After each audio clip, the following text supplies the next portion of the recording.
नमस्कार। बहुत स्वागत है आप सभी दर्शकों का मेष राशि के इस वीडियो में।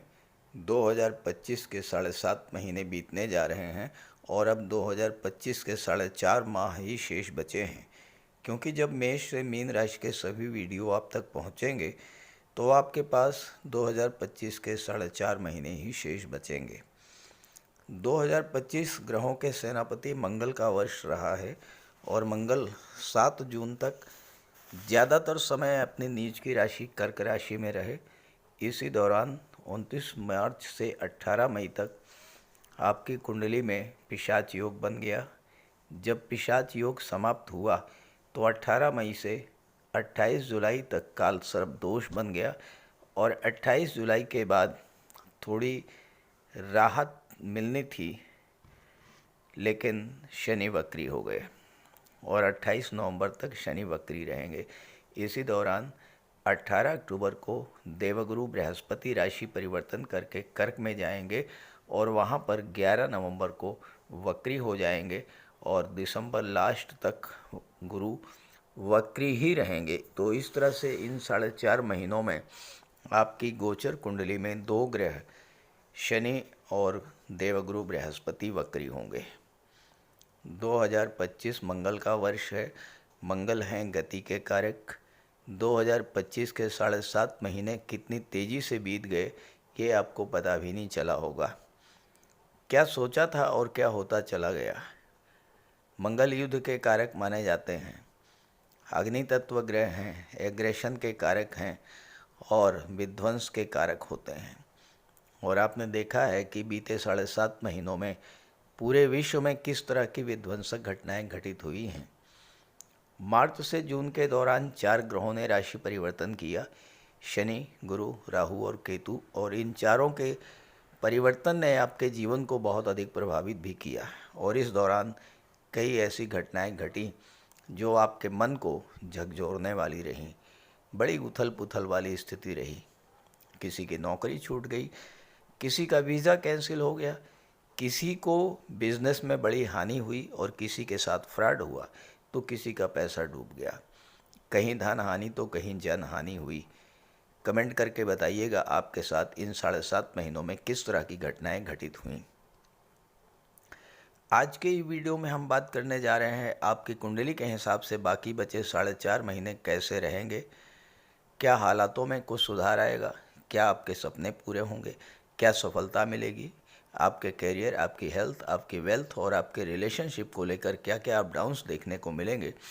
यही होगा इस वीडियो में चर्चा का विषय। ये विश्लेषण आपकी चंद्र राशि के आधार पर किया जा रहा है। हालांकि अगर आप मेष लग्न के हैं तो भी आप इस वीडियो को देख सकते हैं। तो ये है मेष राशि के जातकों की कुंडली। आपके लग्न के स्वामी हैं मंगल देव, जो कि कुंडली के 6ठे भाव में गोचर कर रहे हैं। 11वें भाव में राहु का गोचर है, 12वें भाव में शनि वक्री अवस्था में गोचर कर रहे हैं। 28 नवंबर को मार्गी होंगे। देवगुरु बृहस्पति तीसरे भाव में हैं, 18 अक्टूबर को चौथे भाव में आ जाएंगे। चौथे भाव में शुक्र और बुध का गोचर है। यहाँ पर शुक्र 21 अगस्त को आएंगे और 15 सितंबर तक शुक्र बुध का लक्ष्मी नारायण योग बनेगा आपकी कुंडली के चौथे भाव में। सूर्य और केतु 5वें भाव में गोचर करेंगे 17 सितंबर के बाद। तो ये तो हैं 17 अगस्त से लेकर के 31 दिसंबर 2025 का ग्रह गोचर। इसमें शनि, राहु, केतु तो राशि परिवर्तन नहीं करेंगे, लेकिन देवगुरु राशि परिवर्तन करेंगे 18 अक्टूबर को। और इसके अलावा शुक्र, सूर्य, बुध और मंगल ये लगातार राशि परिवर्तन करते रहेंगे। मेष राशि काल पुरुष कुंडली की पहली राशि है और राशि के स्वामी हैं मंगल। मंगल हैं ग्रहों के सेनापति। तो मेष राशि के जातकों में लीडरशिप की नैसर्गिक गुण होता है, नेतृत्व की क्षमता भरपूर होती है। मेष राशि के जातकों में मंगल की ऊर्जा और उत्साह भरपूर होता है और ये अपने लक्ष्य को प्राप्त करने के लिए निरंतर प्रयत्नशील भी रहते हैं। लेकिन मंगल हैं गति के कारक और मेष राशि के जातक जल्दबाजी की प्रवृत्ति इनमें ज़्यादा होती है और जल्दबाजी में कभी कभी कुछ ऐसे निर्णय ले लेते हैं और उस पर एक्शन भी तुरंत कर देते हैं जिससे कभी कभी बिना सोचे समझे जल्दबाजी में लिए गए निर्णय के कारण इन्हें बड़ी हानि भी देखने को मिलती है। दूसरी बात यह है कि मेष राशि के जातक बहुत जल्द धैर्य खो देते हैं, एग्रेसिव हो जाते हैं, आक्रामक हो जाते हैं और क्रोध और आवेश में आकर कोई ऐसा कार्य कर जाते हैं जिसके कारण इन्हें बाद में बहुत पछताना पड़ता है। अति उत्साह और ओवर कॉन्फिडेंस में आकर के भी कभी कभी अपना नुकसान कर बैठते हैं। लव रिलेशंस के मामले में बहुत जल्द अपना हक जताने का प्रयास करते हैं, रोमांटिक ज़्यादा होते हैं, लेकिन अपनी बात मनवाने के चक्कर में अक्सर बहसबाजी और आर्गूमेंट कुछ ज़्यादा ही करते हैं। मानसिक रूप से बहुत स्ट्रांग होते हैं, लेकिन पढ़ाई को उतना समय नहीं दे पाते हैं। गेम्स और स्पोर्ट्स में इनकी रुचि ज़्यादा होती है। एक्स्ट्रा करिकुलर एक्टिविटीज़ में जाने का इन्हें बड़ा शौक़ होता है। मेष राशि के जातक ज़मीन से जुड़कर चलने वाले होते हैं, मल्टी टैलेंटेड होते हैं और हर चीज़ का शौक़ होता है और अपने परिवार को पूरा सपोर्ट करते हैं। नेचर से ज़्यादा डोमिनेटिंग होते हैं, किसी के सामने दबना और झुकना पसंद नहीं है। ये अपना काम बिल्कुल स्वतंत्र तरीके से अपनी मनमर्जी के अनुसार करना पसंद करते हैं। इनके मित्र बहुत कम होते हैं, लेकिन जिनसे इनकी मित्रता हो जाती है वो लंबे समय तक चलती भी है। क्रोध और आवेश में आकर अक्सर हॉट टॉक कर बैठते हैं या फिर लड़ाई झगड़े के चक्कर में या फिर दूसरों के झगड़े में बीच बचाव करते करते खुद भी उलझ जाते हैं। शार्प माइंडेड होते हैं और किसी भी कार्य को जल्द से जल्द पूरा करने का प्रयास करते हैं। तो ये कुछ बातें मेष राशि के जातकों के बारे में कमेंट करके बताइएगा कि क्या आपके अंदर इस तरह की क्वालिटीज़ हैं। अब आइए समझते हैं आने वाले 4.5 महीने आपके लिए किस तरह रहेंगे। मेष राशि के जातकों के लिए लग्न के स्वामी मंगल का गोचर बेहद महत्वपूर्ण रहेगा। मंगल आपकी कुंडली के 6ठे भाव में गोचर कर रहे हैं और लग्न के स्वामी का मंगल का 6ठे भाव में गोचर करना, 8वें भाव के स्वामी होकर के 6ठे में गोचर करना, ये आपके लिए आने वाले समय में बेहद अनुकूल रहेगा। क्योंकि एक तो मंगल 6ठे भाव में अत्यंत शुभ फल प्रदान करते हैं, मोस्ट पावरफुल होते हैं मंगल 6ठे भाव में, और दूसरी बात 8वें भाव के स्वामी होकर के 6ठे भाव में हैं तो विपरीत राजयोग भी बना रहे हैं। आपकी कुंडली में मंगल का गोचर लग्नेश का विपरीत राजयोग बनाना ये बेहद अनुकूल समय रहेगा, लेकिन ये राजयोग थोड़े समय के लिए ही बन रहा है क्योंकि मंगल 13 सितंबर को तुला राशि में आ जाएंगे। तो 13 सितंबर तक का जो मंगल का गोचर है, इस गोचर का आपको भरपूर लाभ लेना है, क्योंकि यहाँ पर रहते हुए मंगल आपको पहला लाभ तो ये देंगे कि शत्रुओं को पराजित करेंगे। चूँकि 5वें भाव में सूर्य बैठे हुए हैं, सूर्य केतु के साथ बैठे हुए हैं, और केतु की विशेषता है कि अगर कोई ग्रह अपनी ही राशि में केतु के साथ गोचर करे तो केतु उसके बल को 5 गुना बढ़ा देते हैं, तो सूर्य के बल को 5 गुना बढ़ा देंगे। अब यहाँ पर छात्रों के लिए सूर्य और मंगल का गोचर 13 सितंबर तक बेहद अनुकूल रहने वाला है, क्योंकि 13 सितंबर तक सूर्य रहेंगे 6ठे भाव में। सूर्य वैसे तो 17 सितंबर तक रहेंगे, लेकिन मंगल 13 सितंबर तक ही रहेंगे।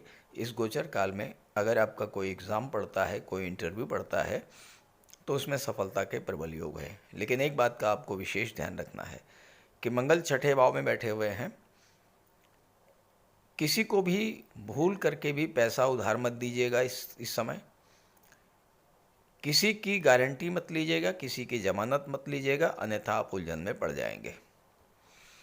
कर्ज दूर करने का बेहद अनुकूल समय है। स्वास्थ्य लाभ होगा, स्वास्थ्य में सुधार होगा। मंगल आपकी इम्यूनिटी को बूस्टअप करेंगे और चौथे भाव, नवें भाव पर मंगल की दृष्टि पड़ेगी, गुरु की राशि पर, मित्र की राशि पर दृष्टि पड़ेगी तो भाग्य को भी मजबूत करेंगे, भाग्य का साथ मिलेगा। 12वें भाव पर दृष्टि पड़ेगी, विदेश जाने के सपने पूरे होंगे, खासकर मेडिकल और सर्जरी के क्षेत्र में जो लोग विदेश जाना चाहते हैं, या मेष राशि के वो जातक जो ऑलरेडी विदेश में हैं, उनके लिए 13 सितंबर तक का समय बेहद अनुकूल रहेगा, क्योंकि मंगल 8वें भाव के भी स्वामी हैं। और 8वां भाव क्या होता है? 8वां भाव होता है आपके जीवन में चल रही समस्याओं का। 8वां भाव आपके जीवन में चल रही परेशानियों का होता है, तो मंगल आपके जीवन में चल रही परेशानियों को भी समाप्त करेंगे, आपके जीवन में चल रही समस्याओं को समाप्त करेंगे। कोई सांघातिक रोग है तो उससे आपको राहत मिल सकती है। अब घर का कोई सदस्य अस्पताल में भर्ती है तो उसको भी इस गोचर काल में स्वस्थ होकर घर वापस आने का योग बनता है।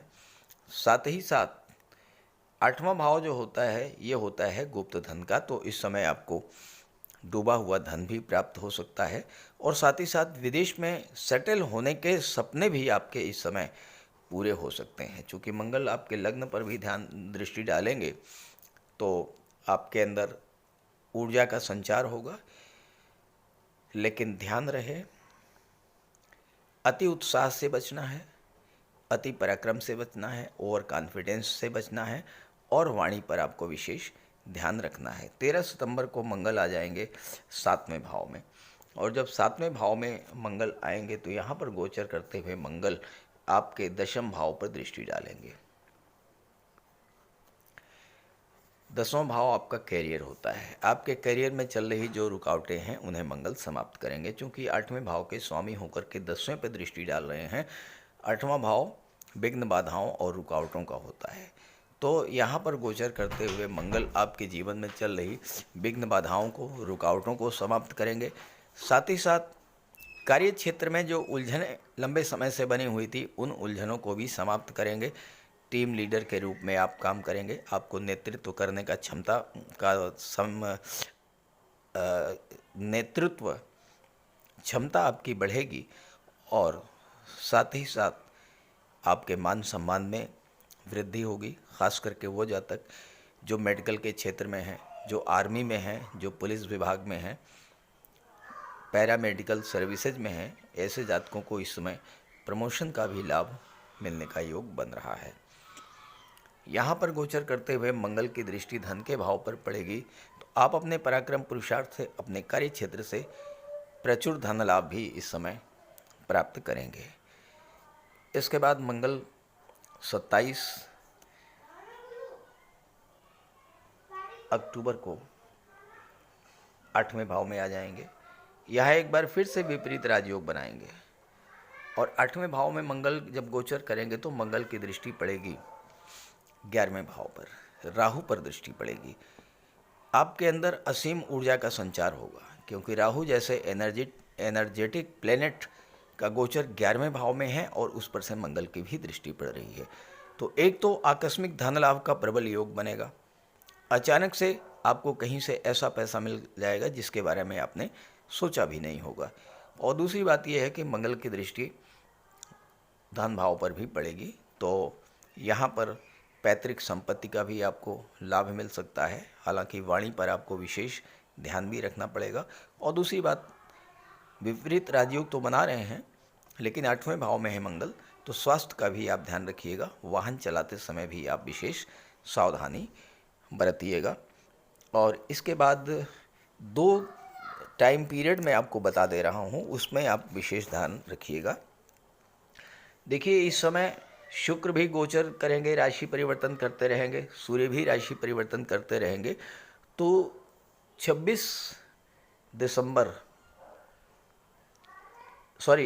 नवंबर से लेकर के 7 दिसंबर ये टाइम पीरियड ऐसा होगा कि मंगल के साथ शुक्र भी गोचर करेंगे, और वो भी कहाँ गोचर करेंगे? 8वें भाव में।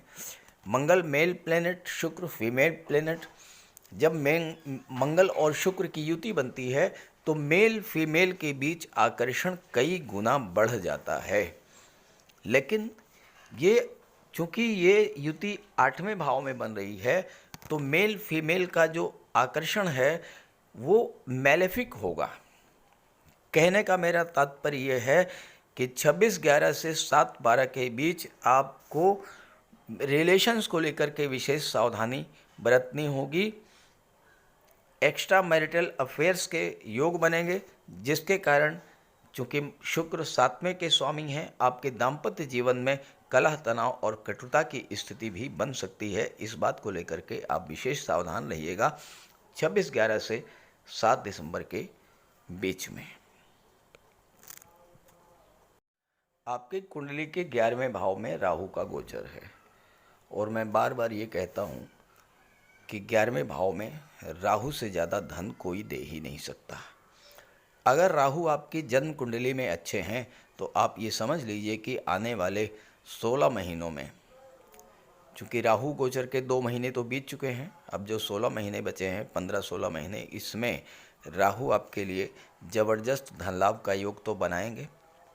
लेकिन यहाँ पर कुछ चीज़ों का विशेष ध्यान भी रखना है, क्योंकि राहु की दृष्टि कुंडली के तीसरे भाव पर पड़ रही है।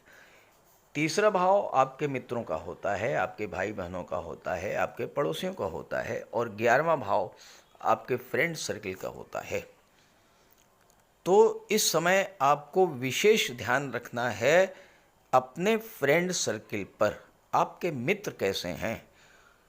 और दूसरी बात, इस गोचर काल में जब तक राहु 11वें भाव में रहेंगे, मित्रों से आपको धोखा भी मिल सकता है।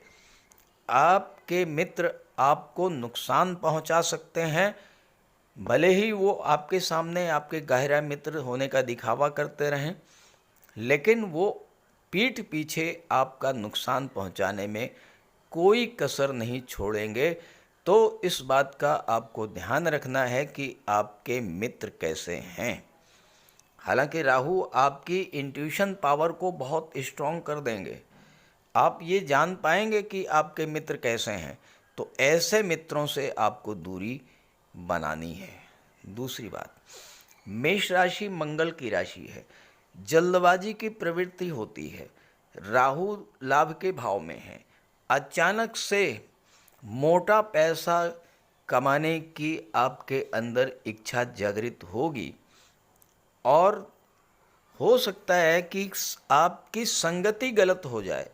गलत संगति, गलत मित्रों के प्रभाव से आप रातों रात अमीर बनने के चक्कर में जुआ, सट्टा, लॉटरी, शराब या किसी इलीगल एक्टिविटीज़ में उलझ जाएं, उसके एडिक्ट हो जाएं, और फिर उसके कारण आपको लाभ के स्थान पर बड़ी धन हानि भी हो सकती है। इस बात को आपको बहुत ध्यान से समझना है, बहुत आपको ध्यान रखना है। दूसरी बात, अभी मैंने मंगल शुक्र के युति के बारे में बताया, किस समय 26 नवंबर से 7 दिसंबर तक आपको बेहद सावधान रहना है। एक और योग बहुत ऐसा बन रहा है जहां पर आपको ज़्यादा सावधान रहना होगा। शुक्र इस समय कर्क राशि में हैं, सिंह राशि में आएंगे 15 सितंबर को। 15 सितंबर से लेकर के 9 अक्टूबर तक शुक्र रहेंगे पंचम भाव में, और राहु की दृष्टि पड़ेगी। 5वां भाव लव रोमांस का होता है, और राहु की दृष्टि जब शुक्र पर पड़ेगी, एक मैलेफिक प्लेनेट की दृष्टि जब शुक्र पर पड़ेगी, तो रिलेशंस में भी मैलेफिक इफेक्ट आएगा। तो यहाँ भी आपको एक्स्ट्रा मैरिटल अफेयर्स को लेकर के बहुत सावधान रहना है। हालांकि शुक्र राहु का संबंध आपके जो रिलेशंस हैं उनको बेहद मजबूती भी प्रदान करेगा, और अगर आप रिलेशन में हैं और विवाह के बंधन में बंधने की आपकी इच्छा है, तो इस गोचर काल में आपके विवाह में बंधन में बंधने की इच्छा भी पूरी होगी। लेकिन जो लोग विवाहित हैं उन्हें 15 सितंबर से 9 अक्टूबर के बीच अपने आप पर, अपनी इच्छाओं पर, अपनी प्रवृत्तियों पर कठोर नियंत्रण रखना होगा। महिलाओं का सम्मान करें, माता लक्ष्मी की आराधना करें, भगवान विष्णु की आराधना करें, विष्णु सहस्त्र नाम का पाठ करें, श्री सूक्त स्तोत्र का पाठ करें। ये सब करते रहें तो ये टाइम पीरियड आपका सेफ जोन में रहेगा। किसी तरह की आपको कोई समस्या नहीं होगी। यहाँ पर गोचर करते हुए चूँकि 3rd हाउस पर राहु की दृष्टि है, राहु विदेश के कारक हैं, विदेश में शनि बैठे हुए हैं, वक्री अवस्था में विदेश भाव को मजबूत कर रहे हैं शनि।